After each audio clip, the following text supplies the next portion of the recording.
I'm going to talk about tonight is meditation. So the first thing that I'd like to ask all of you, and I love to be very interactive, so please jump in, is who here has meditated? Yay! Okay. Does anyone here meditate on a regular basis, like a regular practice? Okay. Ooh. Anybody have a desire to try it? So I'm going to share with you today some benefits of meditation, and then at the end we're going to do a little meditation. Oh, wow. And hopefully no one will fall asleep, but if you do, that's okay. Just to tell you a little bit more about me, I do own this weight loss center, but I'm not here tonight to talk about that. What I wanted to share with you about is mindfulness and meditation. And the reason that I got interested in meditation, I've always dabbled in it my whole life, but never consistently, never on a regular basis. But 5 years ago, I went through a pretty difficult divorce, and it left me financially distressed, emotionally depressed, and physically ill. And it was really a rough time in my life. And at the time, I was looking for anything that would make me feel better. And I don't know if anyone's heard of the Oprah, I'm sure you've heard of Oprah and Deepak Chopra 21-day meditation challenges. Has anyone heard of those? Nobody? Okay, well they're great. And what they do is they come together and they put out these meditations that you can listen to for 21 days, because 21 days is supposed to help you make a habit. Well, back then they came out with one. They come out with them about once a quarter. And I said, what the heck, I'm going to start listening to this because I got to do something. And I enjoyed it very much. Deepak Chopra. Do you guys know who Deepak is? Heard of Deepak? Great guy. He has an amazing voice. And when you meditate with him, it's so incredibly soothing and healing. So I went through this meditation, 21-day meditation, and decided that I really just wanted to keep up with that practice because I thought it would help. And I did. And along the way, I found yoga, and I found that also very healing and helpful. So that was 5 years ago. I continued with the practice. I was doing everything I could to make my life better. And I just wanted you to know that here it is 5 years later, and my finances are fine. I'm happy, I'm joyful, and I'm healthy. And I think a lot of that is because of the work that I did through meditation and yoga and a lot of other stuff too. But there's a lot of benefits to this. And that's really what I want to share with you is how does meditation actually help you? What are the benefits of meditation? So for those of you that have meditated, can you share anything that it made you feel rather than maybe putting you to sleep? Anything? Okay, why would you want to meditate? Why would you want to start? Any reasons come to mind? Stop yelling at your wife. Stop yelling at your wife, that's a really good one. How about to reduce stress? Mm-hmm. Here's a good question. Does anybody in this room have stress? No. I always like to say, does anybody not have stress? If you don't have any stress in your life, I want to get to know you. But what are the things that cause you stress in your life? Finances. Okay. Rotary meetings. Rotary meetings. Your wife. Relationships. What else? Jobs. Your boss. Family. Kids. Traffic. Your stress. How about traffic? Oh no. How about just this area we live in, this political climate? It's stressful. The media, we're inundated with the media constantly, and it's usually not positive. I mean, how did you all feel when you heard that Notre Dame was burning? It's stressful. Why? Why is this happening? It's scary. All the news, negative, scary, stressful. So we have so much stress, and because we're so connected with media and phones, and we're just online all the time, we never disconnect. We're rarely disconnected, so we rarely have moments of silence and quiet in our lives. And your mind's like going at you all the time. So the reason that we might want to meditate is because we want to calm things down. And we have all this physical activity, which can translate into mental activity. Thoughts are going through your mind all the time. They now tell us that you have about 60 to 80,000 thoughts a day. That's a lot of thoughts. And actually, most of them are the same thoughts. So you cycle through the same thoughts over and over and over again. If you do ever wake up in the middle of the night and you start thinking about something that's bothering you, and you just go over it and over it and over it, thoughts and thoughts and thoughts. So we need to calm our thoughts down. So meditation, it's actually a journey from activity into silence. And we want to use it as a technique that allows your mind to just go into quieter and quieter awareness, and calming down, until you can actually access the silence. And it's not always easy to do that. But let's go back to stress for a moment. So stress physically affects the body. Stress causes blood pressure to go up, it causes cortisol levels to go up, it causes your heart rate to go up. And if we want to go back to the caveman days, well, stress was important back then because maybe the saber-toothed tiger was coming at you and you needed to get ready to fight or flight. So you either had to have all that, oh, my energy's up, my adrenaline's pumping because I'm going to fight this tiger, or I'm going to run like heck, and you really hope you don't freeze because that's not going to be good when the tiger eats you. So stress is fight or flight. But here in our lives, we're not running from the tiger. We might be running from other things, but we're in this fight or flight mode. Our body is responding physiologically to this stress, but it's going on constantly, 24/7. Stress, stress, stress. And what do you think that does to your body? It makes you sick. It causes a lot of things to go wrong in your body. We get sick from stress. And now they're telling us that stress is the #1 cause of most illnesses. All that stress that's going on. So we've got to do something about it. We've got to reduce stress. Again, I think everybody here has a little stress going on. Maybe we need to do something. So meditation actually benefits you both physically and psychologically. So as you meditate, what you're doing is you're calming things down, blood pressure comes down, heart rate comes down, your mind quiets, but your body's quieting too. And you can go online now and you can find thousands of scientific studies that are now showing the benefits of meditation, not only on the physical, but on the mental. Again, the blood pressure, inflammation reduces when you are meditating. They're finding that the genes that regulate your body, those things that we do without even thinking about it, the heart beats, we don't have to tell it to beat. We breathe, we don't have to tell our body to breathe. But as you meditate, you're improving and enhancing the gene's ability to do the things it's supposed to do. On the flip side, it's also calming down the things that we don't want the body to do. We don't want to have disease. So there are actual studies now that show it reduces that.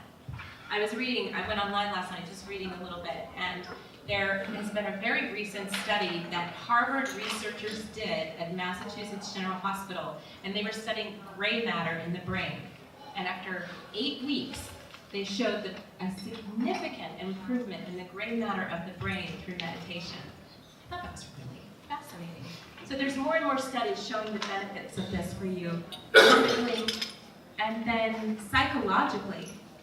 So as you're meditating and you're calming down, you're going to be reducing negative feelings. So the feelings of rage, anger, shame, addictive behaviors, those all start to calm down, and they become replaced with healing emotions, such as love, compassion, kindness, gratitude.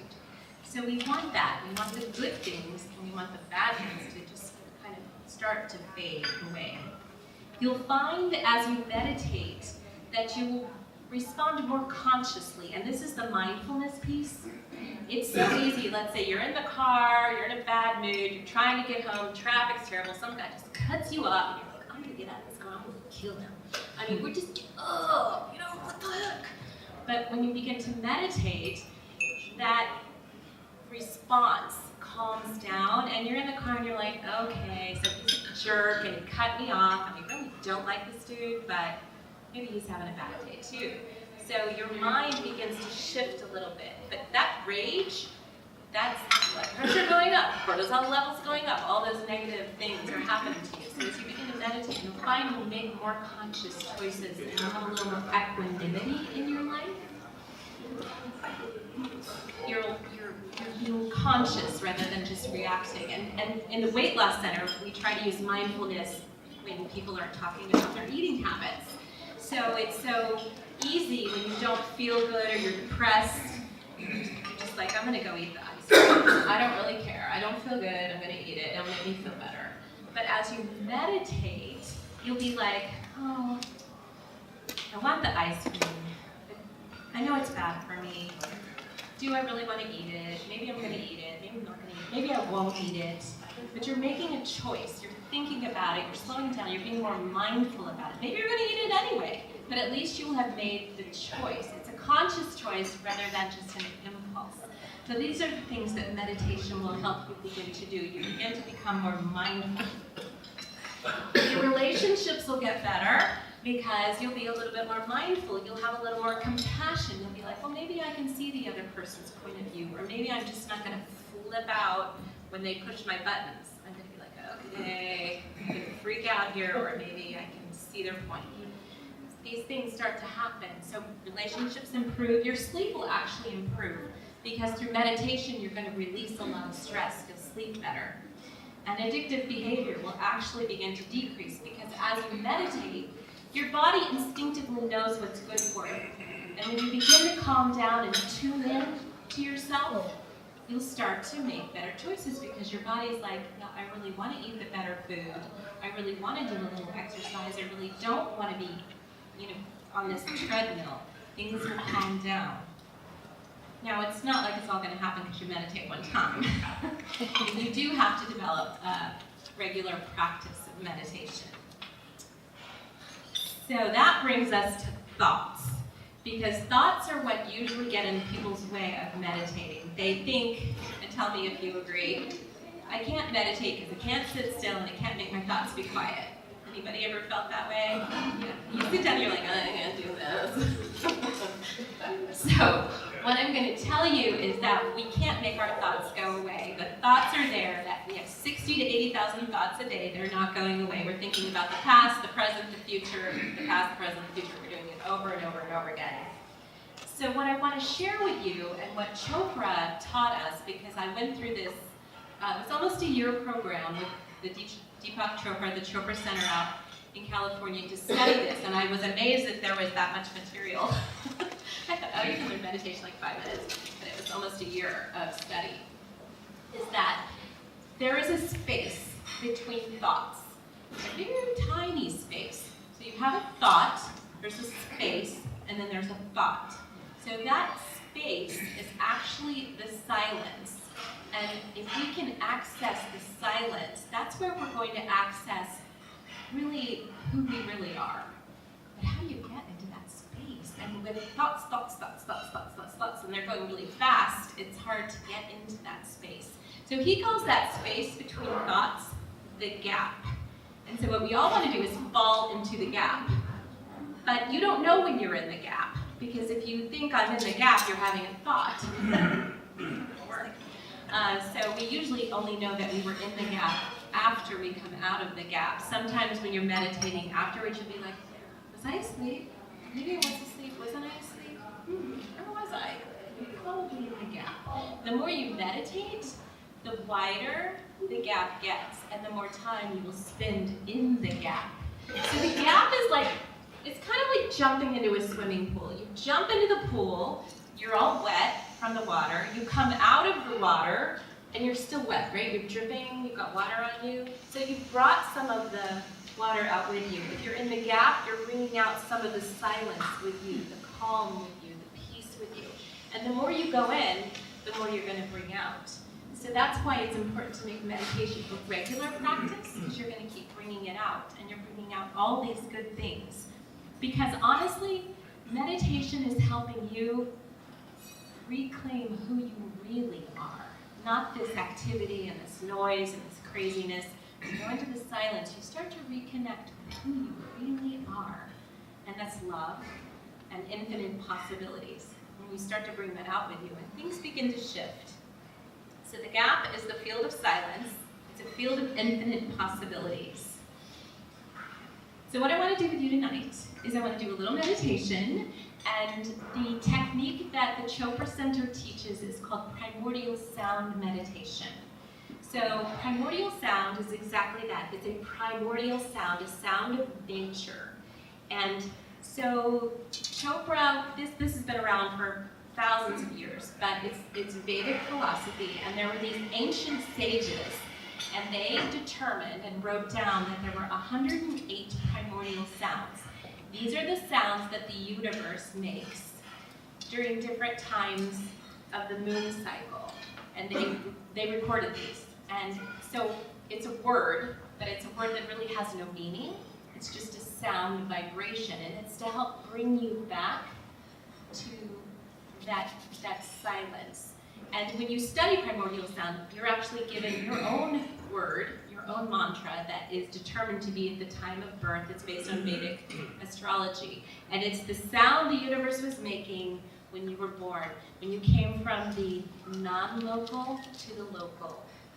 Your birth is from that. You're coming from somewhere else into this world, and there was a sound. And primordial sounds can be the sound of the wind in the trees or the water in the streams. So it's a sound of nature. It's just a vibration. It's just a vibration. When you die, it's the same thing. You go from the local to the non-local. So tonight, I'm going to give you a word, a mantra, a vibration, and it's so hum, so hum. If I'm going to give it a definition, so means that, hum means I, that I, that I. It's like, who am I? That I. So you don't need to know that. It's not important to know that, what the word means. It's just a vibration. And it's going to help you come back. When your thoughts start going all over the place, which they will, you'll be thinking, so hum, so hum, so hum, I gotta get home, I got things to do, I gotta go to work tomorrow. Oh yeah, so hum, so hum, so hum. And that's perfectly normal and exactly what happens. So I'm going to lead you through this meditation if you are open to it. I hope so. I'm going to guide you, so there's nothing you have to worry about, but relax. Whatever happens, happens. Whatever you feel is okay. So are you ready? Okay. All right. So what I'd like you to do is close your eyes, put your feet on the floor, just get comfortable. And we're going to close our eyes, and we're going to do a little bit of breathing. That's the other thing. Most people don't breathe enough. We get into very shallow breathing when we're stressed. So we're going to take a couple breaths. We're going to breathe in through the nose and out through the mouth. So in through the nose, and out through the mouth. And in through the nose, out through the mouth. So close your eyes. And I want to hear it. In through the nose. Feels good. Okay, now with your eyes still closed, just keep breathing. And I'm going to ask you the 4 soul questions. I want you to repeat these silently to yourself. And whatever thoughts, sensations, or images come to mind, just let them come and let them go. If nothing comes to mind, that's fine too. So the first question is, who am I? Who am I? Who am I? So just ask yourself that silently with your eyes closed. The next question is, what do I want? What do I want? What do I want right now? Asking yourself that silently just a couple times. What do I want? The next question is, what is my purpose? What is my purpose? How can I serve? How can I serve? Whatever thoughts, feelings, emotions, sensations come to mind is fine. Just let them come and go. What am I grateful for? What am I grateful for? What am I grateful for? And now I'd like you to repeat silently to yourself, I am, and your first and last name. So for me, it would be I am Jennifer 7. Your first and last name. I am first and last name. I am Jennifer 7. So do that a couple times. And now I'd like you to drop the last name and just I am first name. I am Jennifer. I am the first name. 4 times. And now I'd like you just to drop the first name and silently to yourself, I am, I am, I am. Repeating that to yourself silently, I am.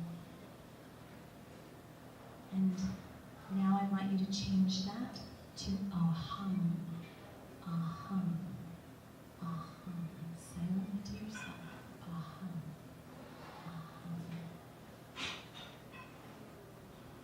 And now I'd like you to change that to the mantra that I gave you silently. So hum, so hum.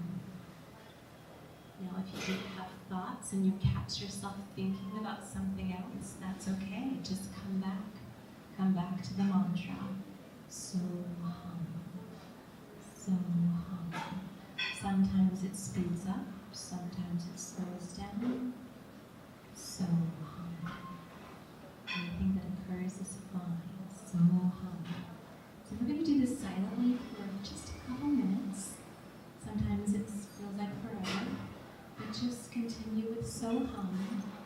I'll mark the time, and I will tell you when to release the mantra. We'll do this for about 2 minutes. So hum. So hum. So hum. So hum. So hum.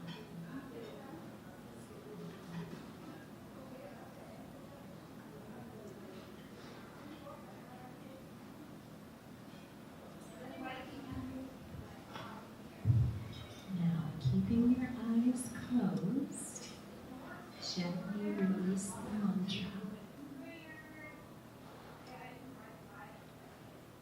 Resting in silence. Resting in existence. Resting in being. Just be.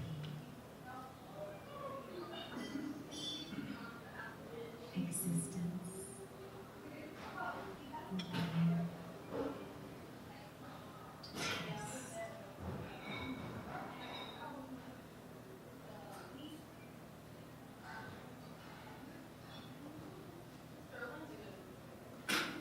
I'm going to introduce 4 intentions to you, and I'd like you just to repeat them silently to yourself.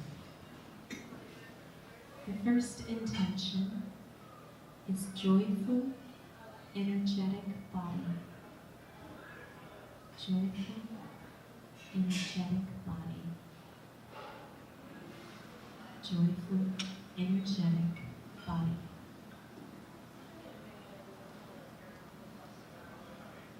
Loving, compassionate heart. Loving, compassionate heart. Loving, compassionate heart. Reflective, alert mind. Reflective, alert mind. Reflective, alert mind. Lightness of being. Lightness of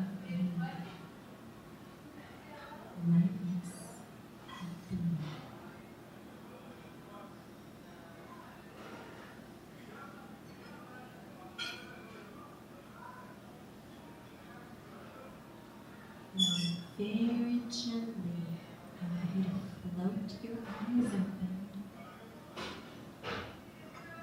Floating your eyes open. I'd like you to put your hands at heart center. Hands at heart center. And I'd like you to bow to yourself and look in the eyes of each other and bow to each other. Say namaste. I thank my soul for taking this time, and I thank you for being here with me. Namaste. Namaste means the light in me sees the light in you. Namaste. Thank you.